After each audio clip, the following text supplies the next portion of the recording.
The night was deep, an ocean of black stretching endlessly over the vast desert highway. My truck cut through the emptiness, its dim headlights barely piercing the thick darkness ahead. I had been meaning to replace them, but time and money had been tight. It wasn't an issue when other vehicles shared the road, their beams offering extra illumination. But here, in the middle of nowhere, it was just me, the road, and the endless unknown. I was running a long haul from Nevada into New Mexico, carrying a trailer packed with industrial supplies. The job didn't pay well, but it paid enough. I'd been driving for hours, my back stiff, my mind teetering on exhaustion. Stopping wasn't an option, not when my schedule was tight, not when my pockets were light. That was when I saw it. A dark shape emerged in the distance, a silhouette against the faint glow of the moon. My pulse quickened, and I eased my foot onto the brake, my fingers tightening on the wheel. As the truck crawled closer, the details sharpened. A car, dead center in the middle of the highway, hazards blinking. The passenger door hung open, yawning into the night like an invitation. I exhaled, adjusting my grip. I'd seen enough roadside breakdowns to recognize the scene. Some poor soul had stalled out and wandered off to find help. Or maybe they had run out of gas, waiting for someone like me to lend a hand.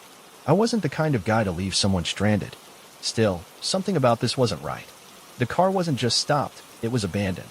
The engine was silent. The headlights were off. No movement inside. I brought my semi to a halt just before reaching it. The air outside was eerily still, the desert swallowing every sound except the steady clicking of the car's hazard lights. The loneliness of it all sent a ripple of unease through me.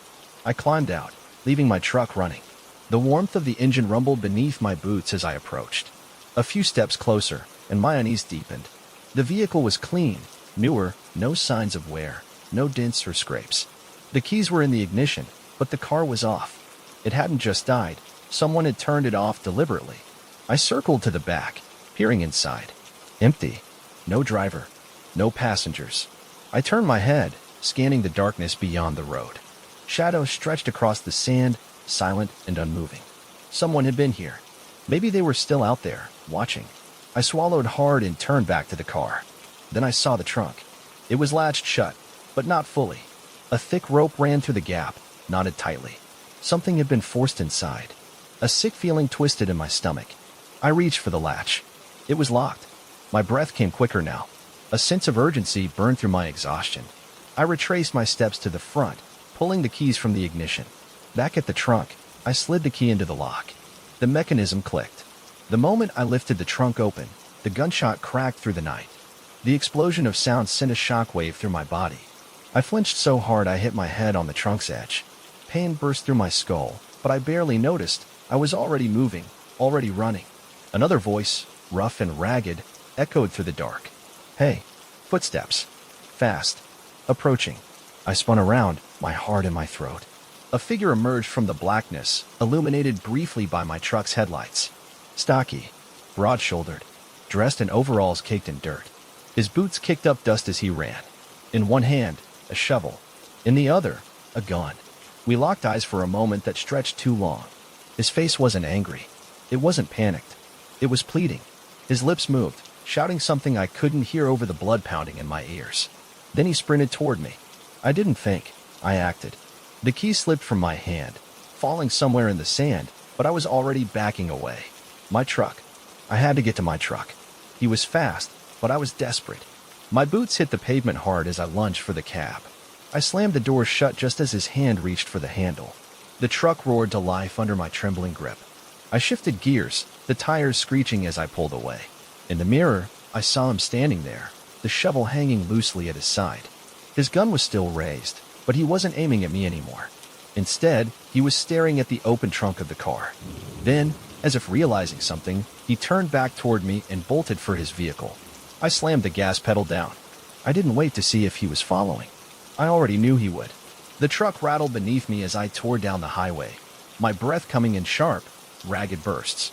The rearview mirror showed nothing but blackness at first, the desert swallowing the road behind me. But then a headlights. I cursed under my breath. He was coming.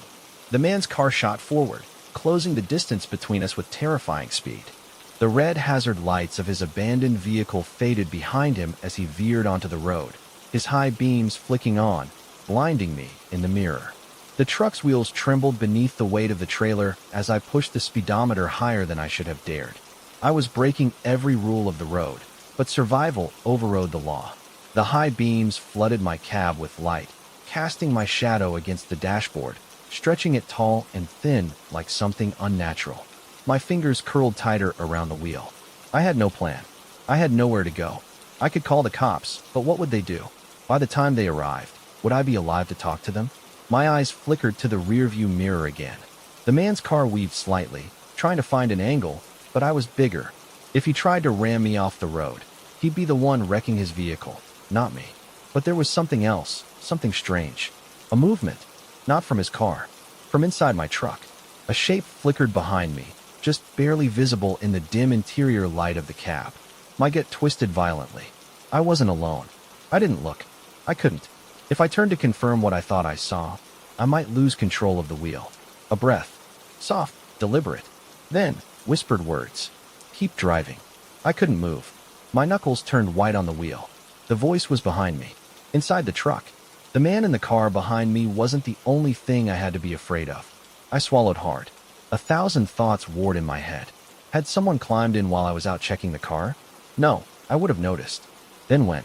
I caught another glimpse in the mirror. The shape shifted slightly, a figure. A woman? Thin, hunched, wrapped in something dark. How the hell did she get in my truck? The road blurred in front of me. My breath felt too fast, too shallow. Behind me, the man's car revved aggressively, jerking side to side like he was searching for an opening. The whisper returned, softer this time. You don't want to stop. Keep going. A chill ran up my spine. My fingers itched toward my phone, but I was afraid. I couldn't afford to fumble, to drop it, to do anything except drive. The woman behind me shifted again. I could feel her movement, even if I didn't see it. A soft thud, like something falling onto the floor of the truck. Then the whisper again, closer this time. He's not chasing you. He's running from me. I finally turned my head, just slightly. She was gone. But in the mirror, I saw her. A reflection of nothing but wide, empty eyes staring back at me. I nearly lost control of the truck. My body jerked back to the road just in time to see the man's car swerve violently onto the shoulder, his tires skidding over gravel as he lost control. For a moment, I thought he was going to crash, but then he did something that made my blood run cold. He stopped. Just stopped. No attempt to keep following. No attempt to do anything but sit there, his hands gripping the wheel. My truck roared past him, and I saw his face in the mirror. He wasn't looking at me. He was looking behind me, right where I had seen her. A second later, he threw his car into reverse, spinning a U-turn in the middle of the highway and disappearing the way we had come. I kept driving. I didn't stop. Not until the sun rose. Not until I was absolutely sure I was alone. And even then, I wasn't so sure. Story 2. The gas station was supposed to be abandoned. I had been driving for nearly 14 hours straight, my brain sinking into that numb space between exhaustion and autopilot. My delivery route had taken me across 3 states, and I was halfway through a run from Pennsylvania to Indiana. A night drive, alone, with nothing but empty highways and the occasional distant glow of another driver's taillights to keep me company. I wasn't the type to make unnecessary stops. Rest stops made me sleepy, and I'd learned the hard way that every time I took a break, my body fought harder against getting back on the road. But I needed caffeine, badly. The usual truck stops were sparse along this stretch of road, and I wasn't about to nod off behind the wheel. Then I saw it. An old, half-lit sign flickered in the distance, barely clinging to life on the side of the highway. A gas station, the kind that had probably been around since the 70s and never updated. It was a little off the road, nestled behind a row of barren trees, the parking lot cracked with weeds. I almost passed it, almost ignored it. But the flickering glow of a neon, open sign caught my eye, and against my better judgment, I pulled in. The second I cut the engine, an uneasy feeling settled over me. The place looked dead. The streetlights above barely emitted any light. A few broken pumps stood crooked in their spots, the kind with analog dials instead of digital displays. There was no other car in sight, no indication that anyone had been here recently. But the door was open. A faint glow spilled from inside the store, just enough to suggest life. I hesitated. Everything about this place screamed bad idea. Still, the thought of another 4 hours without an energy drink made my stomach twist. In and out. I climbed out of my truck, feeling the silence press against me. No wind. No crickets. just the soft hum of my truck cooling in the night air. I walked up to the door and stepped inside. The first thing that hit me was the smell. Old, stale, like the air hadn't moved in years. The aisles were mostly empty, dusty shelves stocked with outdated snacks and faded labels. The refrigerators hummed softly against the back wall, their glass doors streaked with grime. But they worked. The faint glow of LED lighting illuminated the drinks inside. I made my way toward them, moving carefully. No cashier. No sound of movement. The whole place felt off. The second I opened the fridge, I heard it. A soft click from behind me. Like a footstep. My body stiffened. I turned my head slowly, my breath held tight in my chest. Nothing. The aisles were empty. The door was still slightly ajar, the night air barely creeping inside. I grabbed a can of energy drink and shut the fridge, trying to shake the feeling. Just my imagination. I'd been on the road too long, my nerves frayed from exhaustion. But as I walked to the counter, I saw something that stopped me cold. There was a register. A modern one, touchscreen. Clean. Like it had been installed recently. I leaned in. The screen was frozen on a transaction. Someone had tried to buy something. Only one word was on the display. Declined. My pulse quickened. The card had been left in the slot. A debit card. And beneath the screen, there was something else. A handprint. Smudged against the counter. Faint. Oily. Streaked like someone had pressed their hand down and then been dragged away. The hairs on my arms rose. I turned sharply, scanning the store again. Still no one. Still no sound. The door leading to the back room was slightly ajar. From inside, the faintest glow of a light flickered. Someone was here. I should have left. I should have turned around, walked out, and never thought about this place again. But then I saw it. The note. It was crumpled, stuffed halfway into the card reader like someone had left it there on purpose. I pulled it free, smoothing it open with shaking hands. 3 words, written in rushed, uneven scrawl. Don't turn around. I didn't move. My breath hitched in my throat. I felt it before I saw it, the shift of air behind me. A presence. Standing right there. My entire body locked up. I didn't want to turn around. I didn't even want to breathe. The store was silent, but something had changed. I could feel it behind me. A shift in the air, a presence pressing against my back like cold breath on the nape of my neck. The note crinkled in my shaking fingers. Don't turn around. My gut screamed at me to listen, to drop the can, to walk, no, run, out of this place and never look back. But then I heard it. A whisper, right behind my ear. Not words. Just sound. My pulse jackhammered against my ribs. Every instinct in me was screaming, but I had to know. I turned. The store was empty. No one behind me. No shadow in the dim glow of the refrigerated aisle. Just the same abandoned shelves, the same broken silence. But something was different. The door was closed. I had left it open. I was sure I had left it open. A shudder crawled up my spine. The air inside the store felt heavier, like the pressure had changed, like something had sealed us inside. I took a step back. The drink in my hand felt ice cold, sweat slicking the can. My eyes darted to the windows. The parking lot was still empty, my truck parked alone under the flickering lights. Then movement. From the back room. The door, the one that had been cracked open just a sliver, was now open wider. I wasn't alone. A muffled scrape sounded from within. Not footsteps.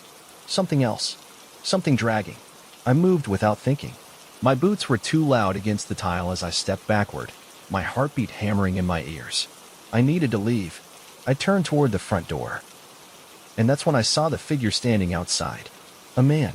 Motionless, just beyond the glass, staring in at me. My stomach dropped. He was too still. No blinking. No movement. Just standing in the shadows, his outline barely illuminated by the broken neon glow of the gas station sign. His clothes were wrong. Not like a regular guy stopping for gas. They were old. Too old. Dirty work clothes, a shirt that was stained and frayed at the collar. I couldn't see his face. The shadows swallowed it. I didn't want to. Then he lifted a hand, slow, deliberate, and pointed at me. I staggered back. My shoulders hit the counter. The note slipped from my fingers, drifting to the floor. From the back room, the dragging sound got louder. The figure outside tilted his head. I reached for the door handle. My fingers touched glass. And then, all the lights went out. Darkness swallowed everything. The hum of the refrigerator stopped. The neon died. And in that second of pure, suffocating blackness, I heard something whisper my name. Right next to me. Too close. I ran. Didn't think. Didn't breathe. I just sprinted for the door, my hands fumbling against the cold glass. It didn't budge, locked. No, no, no, no. Behind me, a shape moved. I slammed my fists against the door. Then, click. The lock released. I stumbled outside, nearly falling. The parking lot was empty. No man. No shadow. Just my truck, waiting. I ran for it. Didn't look back. The moment I climbed into the cab, I slammed the door and threw the truck into gear. As I peeled out of the lot, my eyes flicked to the rearview mirror. The gas station was still there, small and lifeless in the night. The door was open again. A dark figure stood inside, just beyond the threshold, watching me leave. I didn't stop. I never stopped at a roadside gas station again.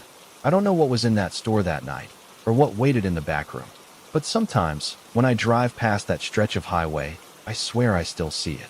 That flickering open sign, and someone standing just beyond the glass, waiting. Story 3. Some roads feel wrong. I've been driving trucks for almost 15 years now, and I've learned to trust my instincts. You get a sense for places, the stretches of highway that feel like nowhere, the gas stations that hum with a strange kind of silence, the routes that just don't sit right in your gut. This one was different. I was making a run through the back roads of Montana, cutting through endless fields and dark tree lines that went on for miles. It was late, probably past midnight, and I was pushing through the last leg of my haul. The road was empty, just my truck and the occasional rustle of wind against the cab. Then I saw it. Something lying in the road.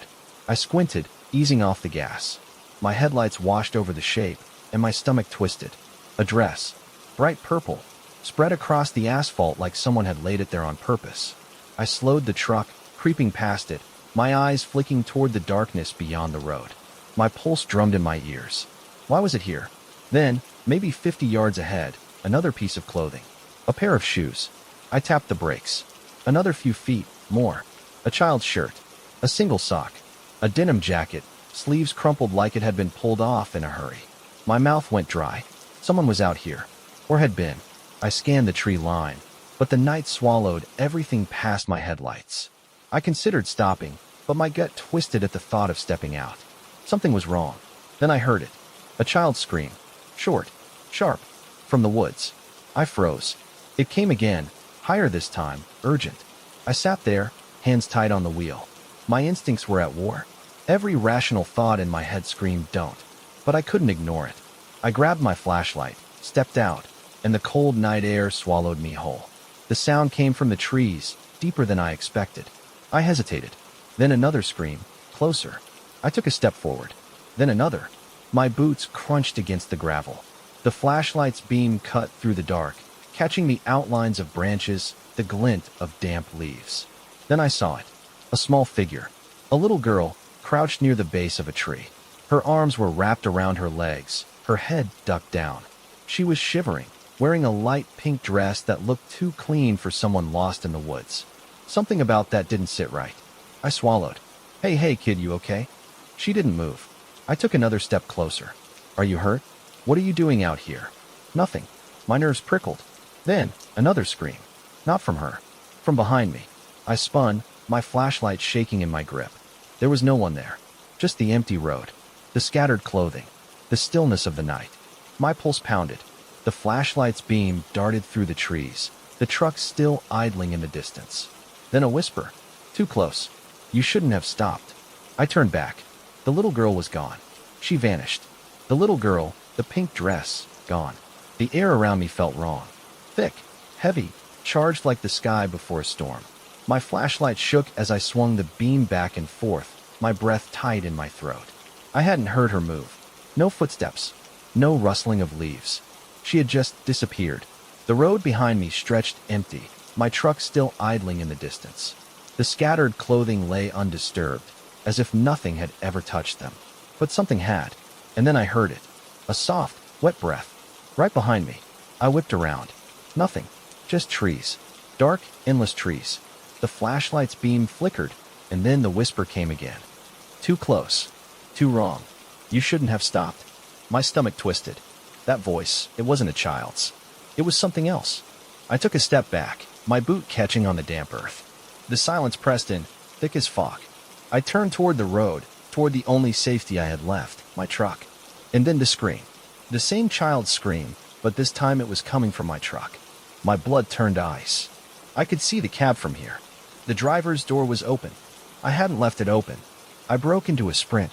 My flashlight swung wildly as I tore across the dirt, the truck's headlights glowing like beacons in the night. Something moved in the cab. A flicker of a shape, too fast, too blurred. I jumped onto the step, gripping the door, ready to yank whatever the hell was inside out. But when I looked anew, the cab was empty. Nothing. No little girl. No shadow. Nothing. The scream had come from here. I knew it had. My breath came in ragged bursts as I climbed inside, slamming the door shut behind me. The truck rumbled beneath me, the dashboard light steady and glowing. I forced myself to breathe. Maybe I imagined it. Maybe I was overtired, running on fumes, my brain playing tricks on me. Then my eyes flicked to the rearview mirror, and I saw her. The little girl. She was standing on the road, too far away, too still.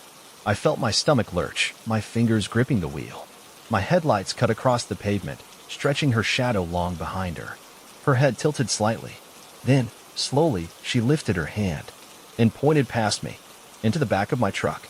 A sharp thud hit the trailer. I almost jumped out of my skin. My breath stopped. The sound came again. From inside. Something was in my trailer. I swallowed, pulse hammering against my ribs. I needed to get the hell out of here. I threw the truck into gear. The tires skidded against the pavement, the trailer rocking behind me. As I pulled onto the highway, I looked once more in the mirror. The little girl was gone, but something else wasn't. In the dim reflection of my rearview mirror, the trailer door was open, and a dark shape was climbing out. Something I hadn't put in there. Something I wasn't supposed to take with me. I pressed the gas harder, and I never drove that route again.